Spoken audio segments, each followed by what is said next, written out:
আজকের এই ভিডিওটা বুকের মাঝে এক রাশ কষ্ট চাপা রেখে আমাকে চালু করতে হয়েছে। আমাদের সকলের পরিচিত মুখ ইকবাল এবং ইকবালের যে ভেরিফাইড ফেসবুক পেজ ইকবাল গ্রামীণ ব্লগ নামে, গত 1 বছর যাবৎ ধরে সেই পেজের ইনকাম বন্ধ ছিল। কিন্তু তারপরও ইকবাল নিয়মিত গ্রামের ব্লগ ভিডিও এবং গ্রামের রিলস ফটোস সেই পেজে আপলোড করেছে এবং আপনারা প্রচুর পরিমাণ ভালোবাসা দিয়েছেন। কিন্তু খুব দুঃখের সাথে বলতে হচ্ছে, সেই ফেসবুক পেজটি গতকালকে সাসপেন্ড হয়ে গিয়েছে। মানে সেই ফেসবুক পেজটি ফেসবুকে আর নেই, ভেনিশ হয়ে গিয়েছে।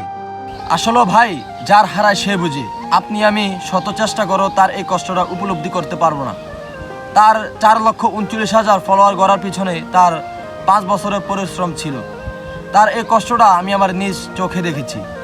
আজকের যে আমি ভিডিওটা করতেছি ইকবাল জানো না, তো অবশ্যই ইকবালের সামনে ভিডিওটা পড়বে। তো আমি ইকবালকে বলবো, ভাই তুই আগে যা, আমরা তোর সাথে আছি। তুই দেশ ও দেশের বাইরে প্রাকৃতিক ব্লগ ভিডিও দেখি মানুষের মনে যে পরিমাণ ভালোবাসা অর্জন করেছিস, তুই যদি আরেকটা ফেসবুক পেজ খুলিস অবশ্যই মানুষ তোকে সাপোর্ট করবে এবং মানুষ তোকে ভালোবাসা দিবে। অতীতের সকল কষ্ট ভুলে গিয়ে তুই নতুন করে আগে যা, নতুন পথে পা দে, অবশ্যই মানুষ তোকে ভালোবাসা দিবে। তো এই বলে আমি আমার ভিডিওটি শেষ করলাম। ধন্যবাদ সবাইকে। আসসালামু আলাইকুম ওয়া রাহমাতুল্লাহি ওয়া বারাকাতুহু।